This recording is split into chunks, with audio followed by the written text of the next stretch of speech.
Malaysian police are investigating the suspicious death of Jong Nam, the half-brother of North Korean leader Kim Jong-un. Nam died last week at Kuala Lumpur airport after claiming he had been sprayed with a mysterious and painful liquid.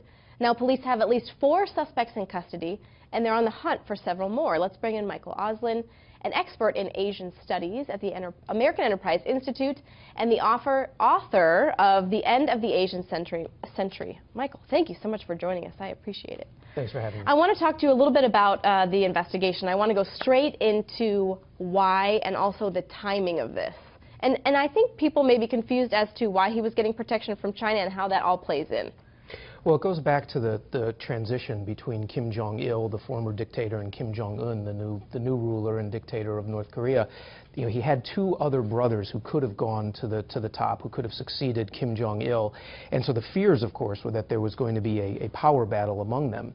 When Kim Jong-un succeeded, his other brothers dropped basically out of sight. And Kim Jong Nam, who apparently didn't want anything to do with being succeeding his father, was protected by the Chinese. And I think what that did for Kim Jong-un was always make it the possibility that he could be brought in as an alternative power center. And so he's been waiting for the moment to strike, and he got it recently. I mean, the second that he had the opportunity.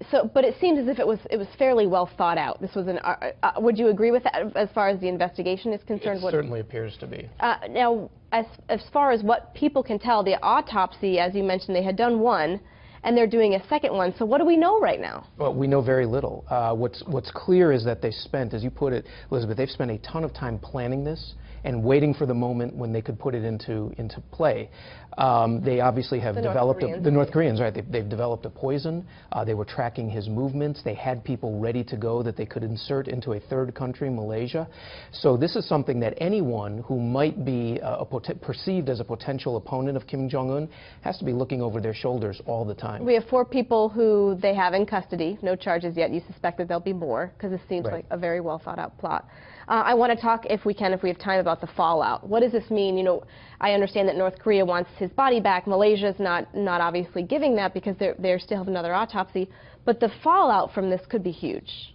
Well, I think the fallout comes in at least 2 areas. First is with the United States because of what it says about Kim Jong-un's reliability in any way that we could have a diplomatic dialogue with him. You know, if you're going off and assassinating, and it's members of your own family, but if you're assassinating them in third world countries, this is a regime that is showing it is incredibly dangerous. It's brazen, right? It's beyond brazen. I mean, it violates all sorts of international laws, obviously, but it shows that this is a regime that is ruthless in a way that we're really not used to dealing with.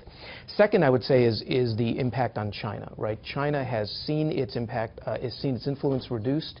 It doesn't really feel it has control over Kim Jong-un. He's getting better at nuclear and ballistic missiles. This is going to be something that Beijing eventually is going to have to decide how far do we let it go. All right, Michael Oslin, thank you so much. Really an unbelievable story. Thank you for joining us.